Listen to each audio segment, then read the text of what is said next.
First and Now is your official BC Lions podcast. Mid-April, sun is shining. It's warm out. Matt Baker alongside Nick Kowalski. And Nicky, in kind of a golf mood right now. Well, the weather's been nice. It's been sunny. I feel like we always talk with the weather off the top, but that's like a Vancouver thing. Always talk about the weather. It's a life thing. And I also say that because Tyler Gammon, our football operations associate, has one of those miniature putting things in his office now. So it's like a long green, and you have to punt it. You have to punt it. We'll do go for it or punt later. You have to putt the ball. It has to go up a bit of an incline and to get it in the hole, so you can practice your putting in Tyler's office. A couple weeks ago, I think you might have been away, but he went away to the free agent camp. I said, just leave your office open. I want to practice my putting when you're gone, and it took me a few to sink one, but there you go. And then we had one of our sales guys, Eric, was out at the Masters last week, actually, yes. too. So shout out to Eric. I haven't heard about the experience yet, but I'm sure that's a bucket list item he's checked off. Well, I saw his Instagram story of all the merchandise he was bringing home, so we expect we're on the list, right? Yeah, for free, right? Yeah. But I do say that a good friend of mine went to Augusta a few times, and he brought me back a hat and a pin flag. A flag. That's cool, yeah. And that's one of the coolest souvenirs I've got, so... Well, I always like how the Waste Management has like the WM logo, and then country artist Morgan Wallen flipped it so it says NW, but in that Waste Management logo. We're talking golf merch here, off the rails a bit, but is that the last night we let the liquor talk? Is it that the song? That's Morgan Wallen, yeah. He's one of the biggest country artists in the world right now. See, I'm up on my country. There you go. So yeah, what we're saying is it's an exciting time of year. Now, inside of a month until training camp, we've talked about the Masters, Stanley Cup Playoffs, this town, Vancouver, going to be lit in a few days, as the kids say. That's one of the things the kids say. We'll talk about Stanley Cup Playoffs and maybe a couple of predictions before the end of this podcast. But it is a big one, a special one, and we're going to make the first official announcement right now that September 13th, Lions will host the Toronto Argos. That part we already knew. It's going to be Legends Night. That part we already knew. We're going to tell you that the game is a presentation of Lordco Auto Parts, and part of the festivities celebrating our 70th season, we're going to announce that the Wall of Fame will welcome the 2000 Grey Cup champion BC Lions. It was the fourth championship in team history. We're going to do a deep dive on the Grey Cup win, on the game specifically in that season, like we've been doing with the other Grey Cups a bit later on. But we're going to announce again that, yes, we're going to enshrine that team on the Wall of Fame. Legendary team, right? They go under 500 in the regular season and go on to win the Grey Cup.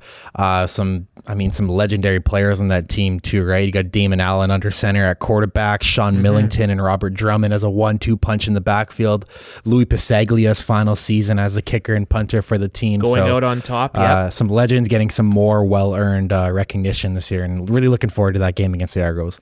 Yeah, and this is something I've been excited about for a while. That's a team that's near and dear to my heart. All these teams were, starting in 94, really the first one I remember, and we encourage you to go back and listen to the previous episodes. Our most recent one before this had a 1994 discussion. Previous to that was 85 and 1964. We're doing this as part of our 70th season, honoring the Grey Cup championship team. So this one for me, I turned 16, so... just starting to drive, just starting, it was in 11th grade, I think it was, so was becoming more and more of a diehard. The games were kind of becoming more life or death, maybe for lack of a better term. You know how it is when you're a diehard fan, and this was a team, you mentioned it, they were 8-10, but really... it was a core group that had gone 13-5 the year before and came up short on the Western Final. Again, we're going to do the deep dive a bit later on in this episode, but it was a team that had struggled in the regular season, and we're going to talk to Jamie Taras and Sean Millington about it, but Jamie Taras will tell you, I was just kind of talking with him about that year recently, and he said there's a lot of guys who came in late in the season and a lot of guys who actually debuted in the playoffs that year, because the long and short of it was we weren't a very good team. We were bringing guys in, cutting guys got injured. So there's a couple guys we'll talk about that didn't play in the regular season, but were part of the team for the playoffs. So one other nugget, and I don't know how to fact check this. You might have to hit up Steve Daniel for this, but I bet this is a fact that they must be the only Grey Cup winning team to have two coaches in one season who both had sub 500 records in the regular season. Yeah, and that's a crazy big, stat. That's a big part of it. Greg Mons left mid-season after a win, I recall. I remember he resigned, right? That team. Well, that's what they said. We'll talk to Taras about that. But yeah, I think he left to go take a job in the XFL. XFL 1.0 was just starting, right? I think it was San Francisco Demons, and Greg Mons no longer with us. The late great Greg Mons wasn't here for the championship portion, but that was a guy who. Very charismatic leader, charismatic individual, but it was Steve Barotto who would take over. And yeah, that is an interesting nugget. Both guys under 500. Because what were they, 4 and 5 when Mons left, I think? I have it right in front of me, 3 and 4, and then Barotto goes 5 and 6. Yeah, and then they go on the road twice and go 3-0 in the playoffs, right? Yeah. Through Alberta. Yep, started in Edmonton, went to Calgary, the heavily favored Stamps, and then stayed in Calgary, took over the Stampeders' locker room after the Western Final. And again, we'll get into it. The Montreal Alouettes heavily favored in that game too. Like they might have been a double-digit underdog. The Lions. Well, we're kind of spoiling a bit of what we're going to talk about, but we're getting into save it. We're getting into my childhood a bit now when I see Anthony Calvillo roll out to the other side, and I almost got like those flashbacks to seeing Calvillo. And if you were not an Alouettes fan and you saw that guy coming on the field, especially with Ben Cahoon too as his number one target, you got like chills in your body because you knew that you were going to be in for a long day, and Montreal definitely gave it their all to the very end of that game too. So this is sort of when I start to remember all the CFL moments, and Calvillo was that guy for me at the start of my career, my CFL fandom. That he was a scary dude to go against. That was his first year as a starter too, right? Because the Alouettes had Tracy Ham previously, and we'll save it for the deep dive, but very excited to make that announcement. The 2000 Grey Cup champions heading to the Wall of Fame on September the 13th. And I'm looking forward to see some guys. I'm sure we'll invite a core of them up here, and we'll do some stuff, some more content around that game in September. And right now, coming up shortly, actually, we'll talk to a couple of key figures on the team in Jamie Taras and Sean Millington. But before we do that, we're going to start doing a bit of a positional preview on the podcast. We'll save the offense and defense for closer to Kamloops. May 8th, 9th, we're heading up there for first-year Lions camp. But we're going to talk about special teams. And, Nikki, it's a unit led by Mike Benavides. Wasn't the case heading into training camp last year. Of course, Mike came in at the end of training camp in place of Don Janowski. But we're going to see some Benny ball up in Kamloops. I'm looking forward to that aspect of it. Yeah, and you definitely notice the impact Coach Benavides had. He's a very hands-on coach. You could tell when they broke down for specials drills and practice last year, and the results seem to pay dividends, right? I mean, the kicking game is what it is with Sean White, Stephen Flintoff, but the cover unit last year, you saw the emergence of guys like Ryder Varga and Patrice Rene. Adrian Green stepped up to make a lot of special teams tackles. Isaiah Messam, always a consistent figure. Yeah, Josh Woods, right? Those are the consistent guys, but I think when you factor in Benavides' coaching, it's not a surprise that guys like Varga and Rene really elevated their game in that aspect. So he's a key piece to have back, as well as the entire coaching staff, right? But if we're zoning in on the specials, having Benavides for his 14th year total with the organization is huge. Yeah, and came over, of course, with Wally Buono ahead of the 2003 season. Was head coach for a 3-year stint, took a year off to do television, CFL on TSN panel, but he's a coach at heart, football guy at heart.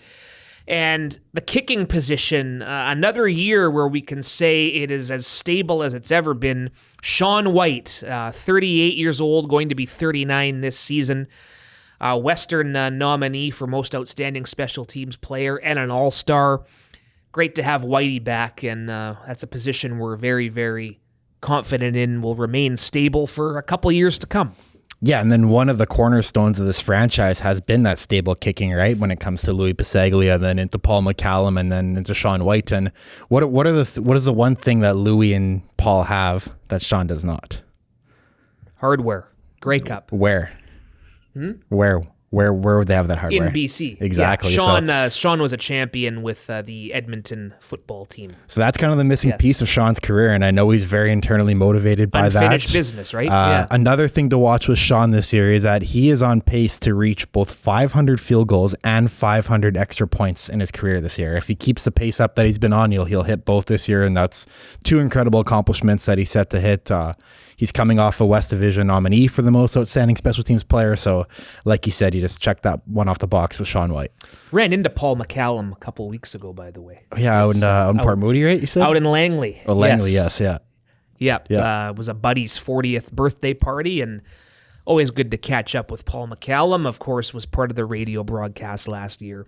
On the sidelines. So yes, Whitey, you're right. That Grey Cup part of it, and then those milestones, 500 field goals and PATs. We'll have young Carter get those graphics ready for when that happens. Of course, a major part of the specialist unit is the chemistry between the holder. In this case, it's Stefan Flintoff, but Flint entering year 4, handling the main punting duties. Took over early in 2021. Remember, the Lions had tried going the global route with Jake Ford, and Flintoff is waiting in the wings, and another big year in store for Flint. Yeah, and Sean White has said this countless times, and we'll just echo it, that Sean says that Flint is by far the best holder he's ever had in his entire career. It speaks to the chemistry they have, and to even kind of spoil a bit of the 2000 talk again, at halftime, Louis Pasaglia was 1 for 3 in the Grey Cup in field goal attempts, and the reporter, Steve Barada, was a halftime interview for the Lions, and he straight up asked him, he said, are you concerned about Louis? And he goes, no. Concerned about the old leg, Louis? Yeah, and he goes, no. He's like, both of them were bad holds. It's not really anything to do with Louis. He's hitting the ball right. So that just explains that when you see a kicker miss a field goal, it's not always because of the kicker. There's a lot of things that go into it. You got to get the hold down, laces out, all of that. I think Barado says that in the interview. We had some problems with the snap and the set.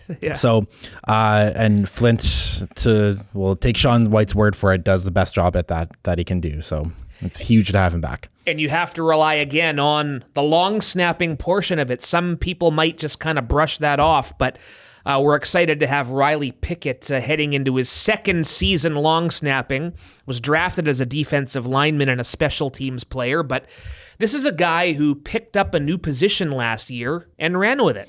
Yeah, and he's come a long way, and that's something Sean White will also say, that he's very impressed by Pickett's development, his work ethic. He's training out in Saskatchewan with the Riders long snapper all off season, and like you said, Pickett was a 5th round pick in 2022 as a defensive lineman, and now he's Saskatchewan Husky. Yeah, now he's a long snapper, and he's going into year 2 doing his long snapping duties, and that chemistry between White, Pickett, and Flint, they're a fun dynamic, a fun trio to be around, and their work shows on the field. And a big highlight of last season was the crazy comeback against the Ottawa Red Blacks. That comeback not possible if not for one Terry Williams returning a missed field goal all the way to the house. A rare miss from Lewis Ward is what kickstarted that crazy turn of events. And Terry Williams is a guy who plays with high motor, high motivation, chip on his shoulder. And I'm expecting a couple of big returns from Terry this year. Yeah, well, he finally got into the end zone, like you said, on that Ottawa game. He had that 1 2-point convert run back in the West Final in 2022 at Winnipeg. First in history in the playoffs, right? But this was his first touchdown of the CFL last season, and it came at the most important time. But yeah, Terry's back, signed a 2-year extension really early into the new year with the Lions, so he's back for his 3rd season here, his 2nd full year coming up. But it's a kick returner and punt returner is one of those positions where it's not really usually just one guy that takes every single return. So, and it's also a position where you do explore as many options as possible in camp, right? So, a guy like Lawrence Woods, for example, has return history in Hamilton, and he's someone who was signed this offseason as a depth defensive back, right? So he's someone that I'm sure will get reps in training camp. Taquan Mizell did some returning at times in the past, and who knows, maybe now with William Stanback in the mix, maybe Mizell can be more interchangeable. Yeah, he can maybe be more used as a returner. That's something I'm sure the coaches will. It's an avenue they can explore in training camp, and there's always, like we said, there's always 10 or 20 guys that come in from the States or from the draft or wherever that can return football. So that's always a position to watch. There you have it, a thorough breakdown of the specialists, the special teams unit. That's one constant. You have to have solid special teams. And we've seen good teams have championship runs ruined because of bad special teams. So just saw it firsthand with my guys in the Super Bowl. So there you go. Have to love it, and we'll do the defense in the next episode and wrap it up with the offense before we go to Kamloops. But very much looking forward to seeing how Mike Benavides and his special teams make the difference in the 2024 season. Wall of Fame induction, we announced it at the start. The 2000 Grey Cup champions are going in, and we'll talk to a couple of key figures of that team next here on First and Now. And as mentioned, to kick off this episode of First and Now, we're very excited to welcome the 2000 Grey Cup champions to our Wall of Fame. Well, officially we'll do so on September 13th when we play host to the Toronto Argonauts, and we're going to bring in two members of that team, two great BC Lions whose names are synonymous with Grey Cups. In fact, I believe each of these gentlemen both won two with the franchise. Nick, of course, we broke down the 94 win on our previous episode of First and Now. But Sean Millington, former MOP in the CFL, as mentioned, Grey Cup champion, is with us, as well as Jamie Taras, needs no introduction, offensive lineman and current Director of Community Partnerships. That was a very long but well-deserved intro. But gentlemen, welcome to the program. Thanks a lot, man. Appreciate being here. Thank you, guys. Yeah, and Diesel. Yeah, the Diesel, of course. Yes. Sean, we'll start with you because we don't get a chance to talk to you quite as much, but what goes through your mind when you think of the 2000 champions and they're soon to be placed on the Wall of Fame? Wow, I guess the simplest answer would be it was all about transitions. And I believe, if I'm not mistaken, that was the first team with a losing record in the CFL to win the Grey Cup, and what was required in order for us to go from a team that was frankly in disarray and really struggling to one that caught lightning in the proverbial bottle at the right time and managed to ride that all the way to a championship. That's something that is hard to overstate. I think it was there, obviously, Jamie, you were there, and it was a great time that we both had a great enjoyment of. Yeah, and Jamie, I guess expanding on that, I mean, I know there was talk about doing this in 2020 to commemorate the 20-year anniversary. We know there was no season, and there were other circumstances that went on, but when it came time to talk about this amongst the Wall of Fame committee, I have to assume it was a no-brainer, right? Absolutely. I mean, you're right. We were wanting to induct the team in 2020, and then COVID hit, but Sean hit it on the head. I mean, you think about, I think the first team in the history of the CFL to win the Grey Cup with a losing record. I don't know if that's happened since, but that's an incredible accomplishment, and just. My memory of all of that was exactly as Sean was talking about. We were a team that was growing into itself. There were so many changes, coaching changes with Coach Mons leaving the team and then Coach Brado taking over, and even player changes. There were players on our Grey Cup team that had one game during the regular season or 0 games. There's one fellow, I think Kelly Snell, had 0 games in the regular season, and his first and only game ever playing as a BC Lion was in the Grey Cup. So there were a lot of new faces coming in as we tried to build a team that could make a charge for the championship. So Sean, you talk about the transitions that had to be made throughout that season, and oftentimes across professional sports, when you see a team that's around the 500 mark and you play them in the first round of the playoffs, it's usually like free space in the bingo card, right? Easy win. But what was one or two things that allowed that 2000 team to prevail past the regular season struggles and go on that 3-0 run in the playoffs? I think Coach Brado gave us a belief in ourselves. He allowed the guys to do what they did best. And because he was brought in midway through the season. And he didn't come in with this overarching, well, this is the way I do things, and everybody needs to toe the line and kind of crack the whip on people, sort of a mindset. And I think Coach Mons had a very different philosophy that guys hadn't really bought into. And his approach to that lack of buy-in was, well, too bad. And that doesn't really inspire professional athletes. I'm not sure who that inspires, but I'll just say that it didn't inspire me.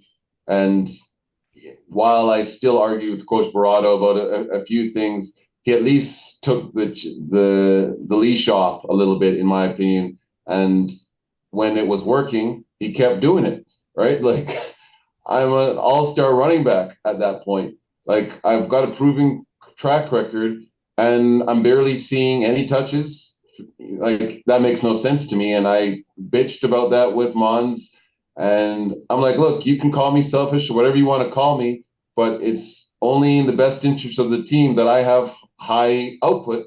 And it's not like we're getting it somewhere else. Like, if we were cranking and we were winning games, then fine. But I felt I had something to contribute, and I felt Coach Barato allowed me to do that. And I felt he did that with a number of other individuals as well, which is some of the contributing factors to us turning the season around. And then, Jamie, at the same time, though, this was also a team that had gone 13-5 the year prior, loaded with superstar talent like the two of you, but there was also Damon Allen at quarterback, Louis Pasegli, obviously still in his prime at the end of his career. So at the same time, though, right, there was a lot of talent on that roster to install the belief that you guys could do that, win a championship. Oh, yeah. We had Alfred Action Jackson at receiver, Jimmy the Jet Cunningham, Robert Drummond, an outstanding tailback that was part of the dynamic duo with Millie. Don Blair, who was a great Canadian receiver out of the University of Calgary. Then we picked up Jimmy Oliver, who was a speedster later in the season, who really helped. Yeah, J.O. And we had a lot of talent, and I think that speaks to Sean's point. And actually Coach Campbell mentioned this at the coaching clinic this past weekend. Every team in the CFL has talent, and a lot of times it's about the chemistry. It's about the team believing in themselves and believing in one another and believing in the coaching staff and what we're trying to accomplish. And I think that was the difference. I remember on our Grey Cup ring, we put the word believe. It was Louis' last year. He was going to retire. We all kind of rallied around that. There was a lot of people on that team that had never won a Grey Cup. Joe Pow, who everyone loved, he'd never won a Grey Cup championship either as a player or a coach. And we had players that had played a long time in the league that hadn't won. And I think as a team, we started to believe in each other, and we rallied behind those stories of the guys that we played with, and that became our mantra moving forward. And we caught a lot of teams by surprise. I mean, when you're 8-10, nobody takes you seriously, right? And a little bit of a flash forward to Montreal last year, they gained momentum, and I think they caught a lot of people by surprise, and I think that's what we did as well. Sean, getting back to your situation that year, and every running back, every one of those alpha guys, you want the rock, right? That goes without saying, but many people might not remember this history. I do, because I'm kind of a nerd for this stuff. You left as a free agent after 1997. The team signs Robert Drummond as your replacement. And then you end up, after Winnipeg, I think you bounced to Edmonton for a bit, then came back here, and then all of a sudden you're sharing the backfield with Drummond. But how much did you guys feed off of each other as well? I think it was very competitive. I would say so. Yeah, I guess that's one way to put it. And I think Drummond resented me in the backfield because, like, who is this guy and why am I splitting reps with him? And I felt like, hey, I can do as good or better a job. So I feel content to stack up my performance against anybody, Robert or otherwise. So, and I get it from the coaching perspective. Like, you're trying to keep two guys, alpha male guys happy. And how do we operate? But in the end, it did benefit both of us, I think, and it did benefit the team ultimately. And I think we both understood that. So while, of course, I want the ball more and would be happy to take Drum's reps and he would be happy to take mine, I think by having a little bit of different, it's kind of more rumble and flash type of an approach, it made it difficult for teams because you couldn't really game plan effectively. Like, it's a version of choose your poison, and one way you're going to die. So it didn't really matter. Is it going to be the knife or the gun? You're going down either choice you made. And I think that was what helped it to be so successful. And then flashing forward to the playoffs, we'll get into the game itself here in short order. But Jamie, or both of you guys can comment on this as well. Giving Calgary a taste of the own medicine previously, 99, Grey Cup in Vancouver. They come in here, win the Western Final, take over the locker room. We do it back right to them, and with Wally being there at the time, and that rivalry was huge. Just the whole thing of taking over Calgary's locker room after that Western Final. How cool is that? Well, it was a bitter taste in 99 because the Grey Cup was here. I remember that, and I think all we had to do was get a field goal to win that game to advance the Grey Cup, and we ended up fumbling the ball. Yeah, fumbling the ball, and that was the end of it. It wasn't Damon's fault. I remember the play exactly where actually Calgary ran a weird defense and someone came free, and Damon got hit from both sides. So there you remember those things, right? You lost it in your own home, and that's whatever at the pro level, whatever you can use as motivation to give you the edge, and that was something we talked about, and we did talk about taking over Calgary's locker room because they were really our arch nemesis. They had such a great program, and they had I'm going to use the word arrogance. They had an arrogance about them even more than a confidence. And we really despised them in that sense. We really wanted to beat them. And they'd done such a great job of trouncing us for so many years that I think that all of that impetus came into the West Final when we beat them pretty handily. And then Jamie, getting into the actual game, we were talking right before we started recording that you were just watching some of the highlights from the 2000 Grey Cup. And it was a game that, although it was a 28-26 score, it was a game that the Lions, at least in the first half, came out kind of firing on all cylinders. And Sean, too, yourself having 60-plus rushing yards in that first quarter, right? You guys started off hot. Yeah, I actually felt a little challenged in that game. And I felt the issues that we were going away from the running game instead of like doubling down, like it was working. Like sometimes I feel we would get too clever for our own good. It's like everybody knows it's going to happen, so we have to do something different. Not if they can't stop it. Like that's always been my problem with, pro sports. We get clever and think, oh, well, yeah, everybody in the stadium knows that the ball is going to be run up the middle right now. Yeah, but they can't stop it. So run the ball up the middle. You don't need to throw it out. I mean, that's how teams lose games. We won games because of people making those sorts of miscalculations. So we started off the game on fire, and I felt like we just kept rolling, doing what we were doing. Everything would have been fine, but we started to second guess ourselves and let them get a little bit of momentum, and instead of punching them in the mouth and keep punching them in the mouth. And yeah, it's not going to be a 10-yarder every single time, but slowly they're going to get ground down, which had happened all year. And then all of a sudden we start getting away from our game plan, and they start getting a bit of confidence. And next thing you know, you're in a shootout, which I didn't think it needed to come down to that. We could have rolled them right from Jump Street and just cruised at the end of the game to, yeah, we're winning and we're going to keep winning, and you guys aren't going to score any points. So too bad. Jamie, you love the attitude of a running back, and that's what we ended up with over 200. I think it was around 260 yards of rushing in that game. Sean still wants to run the ball more, but he's right. Why go away from what's working?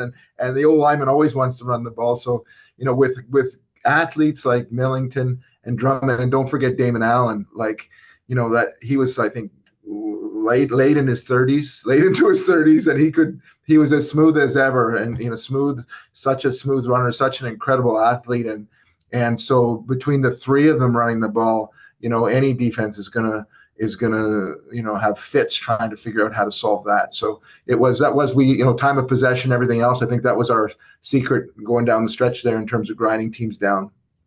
One of the most important plays of that game, you guys are both on the sideline, is after Montreal scores to make it 28-26. They go for 2 points and don't succeed in that attempt. But you guys, what are you guys' memories from watching that play on the sideline and the 2 point? And I guess the nerves probably going through your guys' head. We'll start with you, Sean.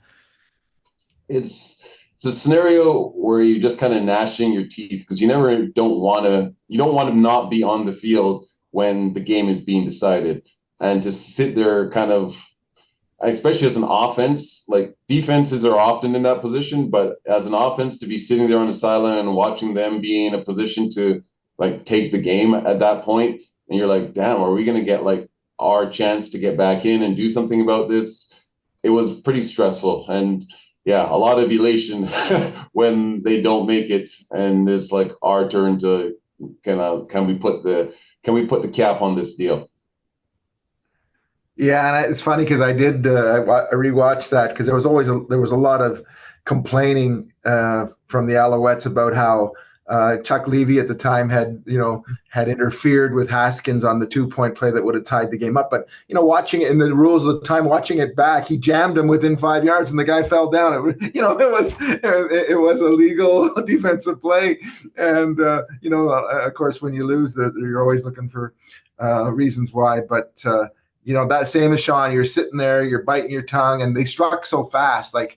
They didn't have a lot of time, but I don't know if it was Cahoon or something had the big long one. Touchdown. Long catch and run, right? Yeah. Yeah. And it was like, all of a sudden they're scored and they're 2 points away. And we're like, how did this happen? Like you said, Nick, we're dominating this game. Like we could actually go into overtime here, right? Like this is crazy. There's no chance this should be happening. Fortunately, the defense held tough and we were able to win the game in regulation time. Yeah, I wasn't feeling good, to be frank. I felt if we went into overtime, our chances of being successful were going to significantly diminish. Like the time to seal the deal was right now. And like Jamie said, the defense managed to stiffen up and, deny them. But when I saw Cahoon, I'm like, what is happening right now? This is crazy. Cannot everybody in the stadium know that we're going to Ben Cahoon? Like double team that guy, do something, right? Like you get that kind of level of anxiety talking, and you kind of stress out a little bit. So I was very happy to see that play not work out, and obviously that allowed us to close it out and win the game. Here's a brilliant nugget about the 2000 team: never trailed in the playoffs. Wow. Yeah, led wall-to-wall Grey Cup, as close as it was in Edmonton in the semifinal. I think there was a Sean Fleming field goal to tie it at the end. He missed it, and we won by 2. And then the Western Final in Calgary. Jamie, you and I were talking about this before we started. That game was never really in doubt. From Eric Carter, I think, had a pick 6 in the first half. So that's something to be proud of, never trailing. Yeah, wow. Yeah. Go ahead, Sean. Sorry. Yeah, wow. I didn't realize that. It's funny, you find out these things about games or your career that you didn't really appreciate at the time, because obviously I'm not sitting here pouring over the stats like you guys have the opportunity to do. So that's a very cool, like, little feather in your cap to realize that you always knew that there was something special about the team, but that just adds another element of, wow, this group of guys had something unique that no other team was replicating, and we were blessed to play in a situation where we were able to put it together in such a commanding fashion that allowed us to just have that sense of destiny about the whole situation. And, Sean and I are both offensive players, so we can talk a lot about the offense, but you also have to acknowledge the defense, because at the end of the day, they're a huge part of that, right? Getting us the ball back and holding the other team to fewer little points. And, we had some great defenders there. Carl Kidd was on that team. Herman Smith and Dave Benefield coming off the edge. Mike Fletcher was an outstanding. So we had so many great players, and it was the right moment to come together as a team and play our best football. Jamie, we were talking about this too, but when we're talking about a guy like Damon Allen under center, when he was on his game, he was as unstoppable as they come in the CFL, right? But I was thinking toward the past couple of years now, we even saw that kind of same aspect with a guy like Nathan Rourke in 2022, where when he was on, it was lights out by halftime. So, but you were saying that there's differences in the parallels between Nathan and Damon that you saw throughout your time with the Lions, right? Yeah, like when Damon was on, no one was going to beat Damon Allen. Like Marcus coming from that family of athletes, with Marcus being his brother, and as an athlete, he was incredible. I tell the story when he came into Edmonton, because I had a good buddy named Blake Marshall, who was a fullback that Sean would know, and they were talking about him being the next, the next superstar in Edmonton, and he came and he was 155 pounds, dripping wet. They're like, what? But the athleticism, we call him Sweet Nine. I mean, he was unbelievable. Sometimes we'd miss our block and we go, oh no, and Damon would just make the guy look foolish and run for 20 yards. And he I would say the difference where Nathan's skill, again, not playing with Nathan, but in watching him, in processing the game, reading the game, and making quick decisions, Damon was more of an athlete, using his incredible athletic ability to find space to throw the ball, to run the ball, and when he was on his game, no one could beat Damon Allen when he was on his game. When he was in the zone, he was incredible. Well, I'll say what Jamie's far too gentlemanly of a man to say, and I'll tell Damon this to his face. I felt like Jamie's 100% correct. And I'll start with that and say that, when Damon was on fire, he was a very challenging opponent and somebody that would be very difficult to contain. The challenge for Damon was that there were too many times when he wasn't on fire. And I felt that I'll just put it this way. I remember we won against Edmonton with Damon at the helm from that exact dynamic, because he decides to throw the out instead of driving it up the middle and, burying us basically. And that allowed us to intercept the ball and come back and beat them in the last seconds of the game that they had handedly in hand at that point. So, you're talking about 94, Sean. Yeah. Charles Gordon. Yeah. Right. So, love Damon. He's a great guy. I'm not, but I'm going to call a spade. Like, this is one of those things. And when I look at somebody like Nathan, or even VA, like VA has his kind of up and down. Obviously, I'm not in the locker room. I have no idea what anybody, what play calls or et cetera. But I observe a fluctuation in the level of play that, to me, I always worked very hard to remove that from my game. Like, I prided myself on not fumbling the ball, because that's my job. You hand me the ball, like, I'm not supposed to let go of it, right? Yeah. So it's not acceptable to drop the ball. And if, from my way of looking at things, when you see that you have deficiencies in your game, it's your job to get rid of those deficiencies, not just say, well, it's fine because I did something great on some other day. Very well said. We got to do more of this as the event gets closer. We could do stories all day. But Jamie, before we're done here, anything you want to add in terms of the ceremony itself? I'd imagine there'll be a few key figures at least extended the invitation. Well, the first challenge is going to be tracking all these guys down. Right. Yeah. But which will be fun, and I'm going to enlist the help of the rest of the guys from the team as well, in terms of finding some. Like I mentioned, some of them were here for one game, like a Kelly Snell, and never played for us again. And so, and there was several fellows like that. So it'll be interesting to try and track the group down. But I think the fun of it will be coming back and sharing the memories and the camaraderie. And of course, we'll have an awesome celebration. This being our 70th year, bringing the 2000 Grey Cup team. So it'll add to the excitement of everything that's going on this year with hosting the Grey Cup and everything else. So it's going to be a wonderful celebration of that team, and really look forward to reconnecting with all of those characters that were part of that team. Well, mark your calendars down again, September the 13th, very well earned. You gentlemen are both in individually. Sean inducted to the Wall of Fame in 2011, and Mr. Taras in 2018, along with Eric Carter. That's who you went in, Jamie, just digging up in our archives. Forgot about that. Ashamed to say I forgot that you two went in together, but now that I look at it, that was a very special night as well. So it's going to be a great night, and we thank you both for taking the time here. Awesome. Thanks for having us. Billy, I look forward to seeing you in person and celebrating the victory together and our induction together. Exactly. It's going to be a good one. Thanks, Jamie. Appreciate you, Nick, Matt. Thanks for having us. Our pleasure. Thanks, guys. Outstanding discussion with Jamie Taras and Sean Millington as we will enshrine the 2000 Grey Cup champions onto the Wall of Fame. Again, September 13th, Legends Night, presented by Lordco Auto Parts. Lions and Argonauts. Maybe fitting, Toronto Argonauts, the oldest franchise in North America. And it should be fun. 70 years of BC Lions football, and we could have kept those guys for hours, but you know, it's 2024. People have shorter attention spans. Maybe less is more, but some great stories, particularly Millington talking about the relationship with Robert Drummond. Not always rosy, but two competitive guys, two alpha males, and Jamie Taras has talked in other conversations about how guys like Don Blair were stepping up in the middle of the season to call meetings, to figure stuff out, and yeah, looking forward to this one.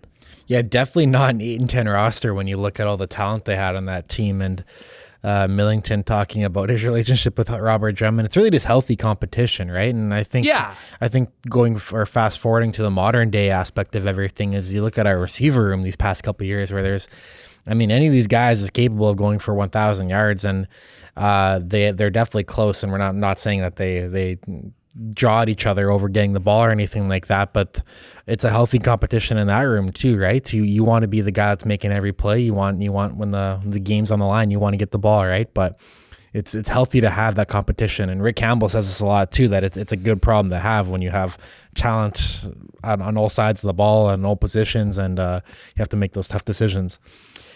Yeah, and it all worked out in the end, and we can get to a couple key points here in our rewatch. I know you mentioned on the last episode that this was the Grey Cup for the Lions that you knew the least amount about, right, going in?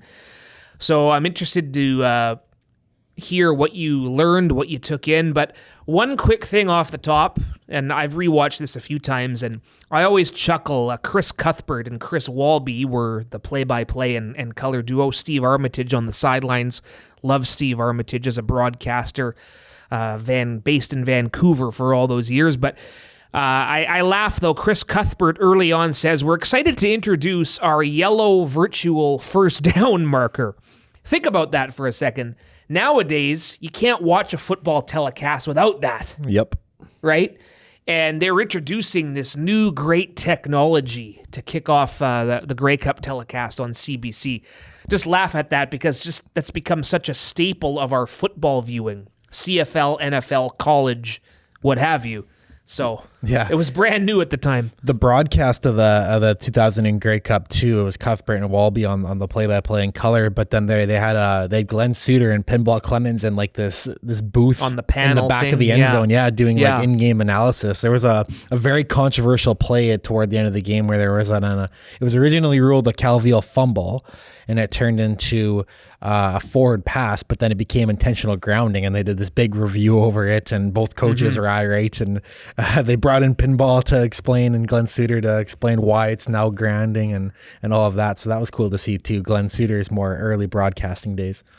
And a lot of what I had jotted down here, we've kicked around already with the round table we just did. But yeah, you can't understate the two-headed backfield of Millington and Drummond. This defense had some names that might not resonate right away, but these guys played key roles. Mike Fletcher with a big interception. The first Montreal pass by Calvillo is a Mike Fletcher interception and long return to set them up and sets up the first points of the game. Herman Smith, an all-star coming off the edge. Eric Carter, a Wall of Fame inductee himself back in 2018, like we discussed. So we pay a lot and we give a lot of credence to Damon Allen and the running backs and the receivers, but this defense had a couple of key game breakers who shone brightly in this win. Well, this is another stat I think we have to maybe fact check with Steve Daniel, but it has to be. So the Lions won the Grey Cup in 1994, and then the next Grey Cup was obviously here in 2000. Both of the first passes the opposition threw were intercepted. Right. That Calvillo throw, he didn't see Mike Fletcher. He was throwing a curler out, and Mike Fletcher just kind of came on an angle and picked it off. It was pretty bad read by Calvillo, and maybe had some nerves going on there. But the defense stepped up big too. They got a couple sacks toward the end of the game. Noah Cantor. Yep. Toward the end of the game, had a couple big plays. He was involved in that intentional grounding play too, I believe, and. Yeah, they stepped up. There was another to start the second half of that game. Montreal came down driving, and then it was Eric Carter picking off. Calvillo took a wide side goal ball, and Eric Carter was just a jump ball, and Eric Carter got in front of it and picked it off, and that was a big play that stopped the Alouettes' early momentum in the second half. Yeah, again, the Lions never trailed in this game, came close to giving it up in the end, and never trailed in the 2 playoff wins, and situational football is key. Special teams, we've talked about the importance. Louis Pasaglia, a couple misses in the first half, and again, we hit on it. Steve Armitage asking Barado at halftime was their concern, but when it mattered the most, he did it. Louis kicked the field goal to put them up 28-20 before Montreal's comeback attempt came up short. So at the end of the day, he kicks the eventual winning points. Yeah, and then back in our first Grey Cup deep dive, one player that really stood out to me was Bob Swift that I had no idea about. Right. This year's edition of that is definitely Donnie Blair. He's all dripped out with a tinted visor, and he came through. He was a nice player for them. He had 5 catches for 66 yards right in the first half. I ended up just Googling his name because I didn't know who he was, and first photo that pops up is him at his Calgary Dino days where he went first overall in the CFL draft, and just looks like he'd be a fun guy to be around. And yeah, like Jamie said that when times were tough, it was Donnie Blair in his first season with the BC Lions that called that infamous players only meeting, right? That teams often have when they're trying to get through something. And so Blair was someone who did it on the field and off the field too that season. Yeah, Vanier Cup, first overall pick you mentioned by Edmonton, and came over to BC after a couple of years with the green and gold. And yep, one of those unsung hero contributors. And yeah, the tinted visor kind of just added a whole new level of rocking number 20 swagger for Donnie Blair. So quite the deep dive here. Anything else stand out to you before we go for it or punt? You have a long lost relative, Alouettes kicker and punter named Terry Baker. Terry Baker, yeah. Any relation? Not that I'm aware of. Yeah. And here's I'll put you on the spot too. But he was a veteran, Terry. Like he was Ottawa Rough Riders. Yeah, he was a kicker for a long time. It gave me a little chuckle when the kicker rolls out and it says Baker on the back. And I'm like, oh, is this Papa Baker out here? Yeah. Who was the halftime show? There are halftime shows this Grey Cup. I do know this one. It was the Guess Who. That's a good halftime show. Yeah. Well, pure taste of Canadiana, right? There are still some people who are just adamant it must be Canadian. I don't agree with that. But the Guess Who at that time was awesome. Yeah, that helps. Whether they're Canadian or not. Yeah. And then I want to shout out Alfred Jackson too, obviously the number 1 receiver, over 1,100 yards for the Lions in that season, but he's the guy who ices that game on the onside kick, and it's just a jump ball and crazy vertical from Alfred Jackson, who was only like 6'1", so it's not like he was towering over guys like Katoy does on our onside kicks, but it was the vertical that got Alfred that ball. Knocked it out of bounds, right? Yeah, no, he catches it. He catches it. Yeah, right, he made the play right in front of the BC Lions sideline. That would have been the Calgary Stampeders' home sideline. So that's something that came through my mind too. If we ever go to a Grey Cup one day and it's not in BC place, sometimes you have to take over the sideline that you're not usually on. That's got to be a bit of a mental change too, right? Because usually the opposition will be on the east side of the field, right? Because then you have the sun coming in your face. I believe that's why it's done that way. But BC was on the home sideline on the west side of the stadium. Yeah, that would be different. It'd be something, of course, we haven't experienced yet, but being in a stadium and being on the home side, if that was the situation. The sunshine aspect of it. I know it's dark out for the Grey Cup, but you know what I mean. Don't have to deal with the white horse running behind the bench either if you're on the home side. You got to keep your head up for that. Yeah, you do. Absolutely. It's dangerous. You said it. Yeah. can be. Oh, you're in the line of fire, man. It's adds to the game experience in Calgary. I enjoy that part of it. Yeah, you got to avoid death on the sideline. Yep. Yeah. 2000, the fourth championship of the Lions, the first Grey Cup champs of this current century, and we encourage you to listen back to our previous deep dives. We'll do 2006 in a couple of weeks. That team, one of my favorite Lions teams ever. And it was a championship that was much needed in an era where they'd come up short a couple times. So there you go. All right, we're going to go for it or we're going to punt now. Nick, you want to go for it first? Yeah, I feel like I got to talk about the hip-hop. All the rap beef that's going on right now. So are you aware of everything right now? I'm not. I do enjoy listening to hip-hop from time to time. It's one of my favorite genres, but no, I don't know what's going on here. Fill me in. Well, do we have 20 minutes? No, I'm kidding. Sure. It is lengthy, but kind of the Coles notes is that this all might be a publicity stunt. I'm kind of thinking 3D chess here in terms of different record labels trying to boost the hype. But yeah, rap beef is alive right now, and it's kind of everyone is kind of teaming up on Drake right now. And okay, I read something about Drake. Yeah, so Drake and Future. I'll do this really Coles note style, but Drake and Future are no longer buddies. Future has gone on to do 2 collaboration albums with Metro Boomin, who also is upset with Drake over some Grammy nominations last year. And then J. Cole has kind of flipped sides. Who else is involved? A$AP Rocky's getting involved in it. Rick Ross is really involved, and Kendrick Lamar obviously just dropped a diss track on that Metro Boomin album, and it's really good music for one, but it's also really just entertaining to keep up with right now, and pop culture is going crazy with it. And those guys are coming to Vancouver too, Metro Boomin and Future for their tour, and it lines up with our schedule. You got your tickets? They're going on sale next week, or I think this week actually, and it lines up right after we go to Montreal, so we'll be available September.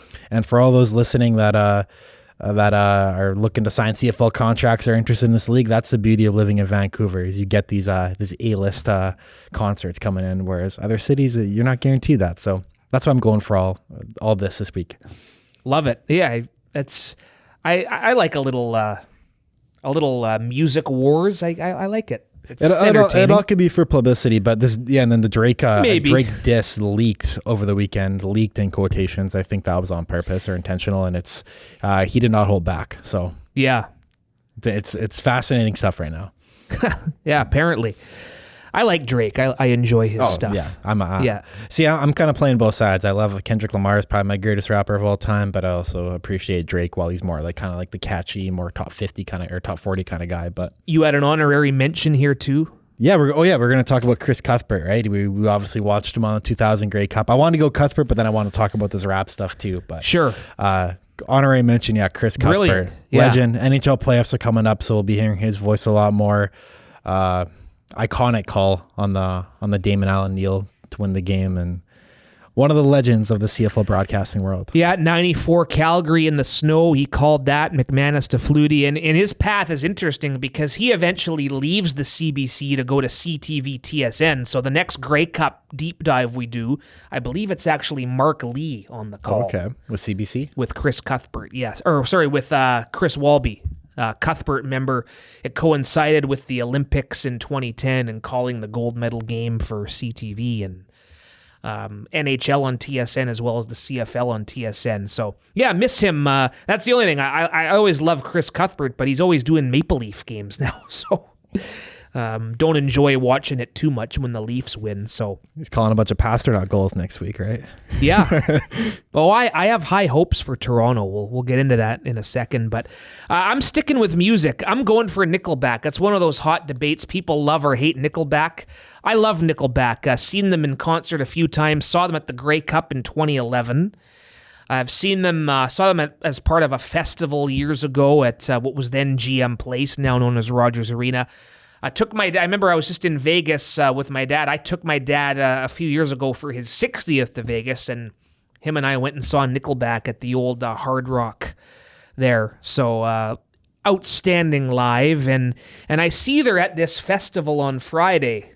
Yeah, they're the headliner later at night. Maybe at BC Place. Yeah, it's gonna be popping out there. So yeah, I love Nickelback. Not sure where you stand, but Oh, I'm a Nickelback lover too. I think people don't. I think I've voiced this take before. I think people don't really not like Nickelback. They just think it's popular not to like Nickelback. And so they have an don't. issue with Chad Kroeger or something. I don't know. But It's one of those things where you don't actually believe it. You just do it because it's popular. Yeah. That's my take with Nickelback. it's anthem rock. How Makes can you go wrong? They're so right? good. Yeah. Yeah. Classic Canadian. All of that. Okay, what are you punting? I'm punting. You're familiar with Jack Edwards, right? Absolutely. So he the Boston Bruins longtime TV with guy. Nesson, he announced his retirement. This will be his last regular season. I believe all the local broadcasts get the first round of the playoffs, right? And then it goes on. Yeah, it's to different in national. the States, right? Yeah. I mean, it's all national in Canada, but yeah. So Nesson will be carrying the first round between Boston and Toronto, and then after that, Jack Edwards is calling it a career. Yep. He gets a lot of hate though, and I'm punting all the people celebrating that he's gone because, I mean, he's a local broadcaster for starters. Keyword local. Local broadcasters are homers, all of them. They kind of have to be. They're around the team 24/7, right? They're invested in the team. They don't have to be non-biased. They're not a national broadcaster, so they can be biased. And Jack Edwards is definitely that. And yeah, he has crossed a few lines at times. He's apologized for those mishaps he's had. Yeah. But he's pure entertainment. There's so many iconic calls you remember from Burns games that have Jack Edwards' voice attached to them. And then my whole thing is it's better than the latter. It's better than not having a commentator that's so bland and can't remember any of their iconic calls, you know. I think I think a lot of people's issue with Jack Edwards, and I don't love this, not about him specifically, but a lot of what he does is self-indulgent. Like the best broadcasters, in my opinion, are like a Chris Cuthbert, someone who doesn't make it about them. Right? Fair enough, yeah. That's what I mean. Come on, like this. But in the case of people hating on Jack Edwards, you're right. He has crossed the line a couple times. Maybe was he celebrating opponents' injuries or something? The Pat Maroon thing comes to mind. Yeah, it was uncalled for. So that's crossing a line. Let's be honest, especially in this day and age. A lot of times it's fans of a rival team who hate these broadcasters. So I'm guessing there's some Canuck fans who don't like them, right? Montreal, whatever. Toronto. Yeah. So, but yeah, Jack Edwards, if you're a diehard Bruins fan, that's the soundtrack of your fandom. So Yeah. we all have those. I mean, Lions fans love the Moj and Julio, obviously. JP McConnell, Rick Ball before him. If you're a hockey fan in Vancouver of a certain ilk, you like Jim Robson, Hall of Fame radio broadcaster for the Canucks for a lot of years. So yeah, you're right. The broadcasting world has changed where a lot of these local guys, you have to be a cheerleader, right? That's just the nature of it. These broadcasters work for the team and not necessarily the network. So yeah, that's a good one. That's a very good topic. I like that. And I saw John Sterling, the longtime Yankees radio voice, has abruptly retired like 2 weeks into the baseball season. So that's another one who's had a bunch of signature calls. And yeah, all the best to Jack Edwards in his post-broadcasting life. And one thing is for certain, whoever takes that job has some shoes to fill. Got to bring the energy. Yeah, right. Tough act to follow. All right, I'm sticking with the hockey theme here. I'm punting the NHL playoff format. I know you don't agree with this. Just go back to 1 through 8. I understand why they went to this current one. They wanted to promote and increase divisional rivalries, but we're recording this before the matchups are set, so we could get Oilers-Kings for a third straight year. We're getting Leafs and Bruins in the first round again. I'd rather the Leafs and Bruins met later, but I guess Boston screwed up by losing to Ottawa the other night, right? That dropped them to second in the Atlantic. So if it was 1 through 8, it would look like this in the West right now. The Canucks would play Vegas, not bad. You'd have Colorado play Edmonton, 4 and 5. Can't beat that. Your Nashville Predators would be playing your Winnipeg Jets. I wish. Yeah. The Eastern matchups would be the same, though, oddly enough. So maybe that kind of kills my argument to an extent, but go back to 1 through 8. Stop overthinking it. Stop having these wild card teams cross over based on standings. Just keep it simple. And maybe add an NBA-style play-in tournament while you're I'm down for that. I know Elliot Friedman's been a big advocate for that, too, to add like that one-game play-in, especially in a game like hockey, right? Teams like Detroit and Pittsburgh who've been on a roll, they come up just short. Yeah. The argument to that is you have 82 games to fix that, but I agree with you on the play-in. Can you imagine like a 1-game play-in where it goes to overtime and it's like the home team wins? That'd be a crazy situation. Kind of saw it with Sacramento last night. That was a really cool win for them in the NBA play-in. Pittsburgh and Detroit, you'd have St. Louis, Minnesota maybe going at it. And maybe the counter argument is St. Louis and Minnesota have been eliminated for at least a week, so maybe they don't deserve a shot, but... Yeah, it's the opposite in the Eastern Conference. So I don't mind the playoff format right now. I like how we've only gotten Boston and Toronto these past couple of times because of this setup too, right? Yeah, and that's the whole kind of purpose of it, is you create your divisional rivalries, and it's back what they used to do back in, I believe, around the 80s, right, range, if I'm not mistaken. And same thing with Edmonton, LA. I think those have been great series these past 2 years, and if we get it again, the hatred's only going to get amplified. And I don't know. I'm getting excited for the playoffs now too. I know we're gonna throw in some quick predictions at the end, but it's an exciting time of the year, and we got the Canucks in the playoffs too. Well, let's before we do playoffs, let's quickly promote some other great content. Vicky Hall, a Hall of Fame writer, went in the Football Reporters of Canada wing last November, I believe it was, before the Grey Cup in Hamilton. So she's now writing for CFL.ca. She wrote about William Stanback's redemption story, we're calling it. This was a great article. I read it. So Vicky, if you're listening, great job playing with a chip on his shoulder, the adversity of losing his parents. We've chronicled that as well. So the next podcast we record will be just after the CFL draft, and the Scouting Bureau rankings are up there, and it's getting exciting. Lions will pick 6th in the first round, 8 picks in total. Yeah, the draft's coming up. Yeah, April 30th is the draft, so if you want to check out the top prospects that the Lions can potentially snag in this upcoming year's draft, those are out on CFL.ca. And then, the Stanback article, we got to meet Will last week when he was out here for our content shoot and getting in some work, and he's a big dude. He's a bruiser. Yeah. Like, I would not want to tackle him. And gotta have one like that. Yeah, and he's going to be a motivated dude this year, as we read about in the article, and excited to have him. It's kind of kicking in now that we got William Stanback on our team this year. It's exciting. Yeah. Gonna be. All right, hockey-wise, very quickly, something tells me I'm high on the Dallas Stars. Saw them play the Canucks, was at that game a few weeks ago. It was a battle for first in the conference. And they're just very deep. If their goaltending with Ottinger holds up, they're going to be tough to beat. Some good veterans on defense there, too. So I like the Dallas Stars. I think the Canucks' ceiling is a first-round win. They survive. Again, it's not set in stone yet, so it could be Nashville, but then having to go up against Edmonton or a Vegas in round 2, not so sure this team is ready yet, but they've been proving me wrong all year. Maple Leafs are going to reach the conference final. I'm on the Maple Leafs. They're going to lose to Carolina. I do like the Bruins, but I think Toronto's going to take them this year, and I think Toronto can get to the Cup.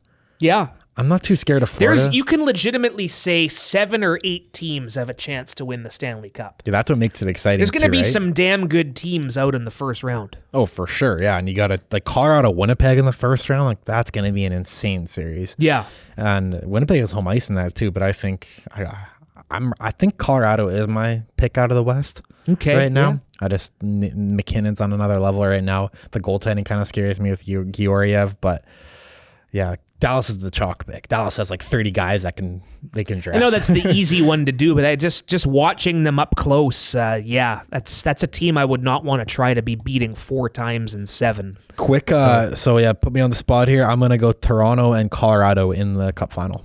Okay, Dallas, Carolina. Love it. Make our friends in Raleigh very happy. I think mine will be a little more entertaining, but yeah, that's fair. Dallas, Carolina, that'd be a gross one, but hey, they're good teams. Hey, Carolina can run it and gun it if they want to. They won't, but remember that Florida series last year? That's getting on the Cuthbert note. I remember I don't think you were there outside in Kamloops, but I got home for the evening and we're getting into the TRU dorms, and I was walking by like the outside patio area there, and I think it was David Mackey and Andrew Pearson are just sitting there, and we started talking for a bit. And Carolina and Florida were in game 1, and that whole series was conference final. Right? Yeah, and that whole series is like every game was like 2-1 in that game, right? Yeah. And it was it was later, so it was like the third or fourth overtime already, right? And we're like, okay, we're gonna go up and watch the rest of this game, go up to our rooms before we go to bed. And right when we were going up to our rooms, Matthew Tkachuk scored like immediately into the start of, I think it was right at the start of the fourth. Yeah. But that was another Chris Cuthbert You call. have the Leafs in the Cup final, so that means we'll be in Toronto for that. Yeah, week 1. So there you go. Still be going on. Yeah, I'm Go going hang out to in Toronto, Colorado. Go hang out in Maple Leaf Square. Why not? All right. This has been a very well-rounded episode. Love doing it as always. And be sure to subscribe, rate, leave a review. We'll be back in 2 weeks to talk about 2006 Grey Cup, a deep dive, and recap the CFL draft. Perhaps get one of our draft picks on. You never know. So, Nikki, keep shooting.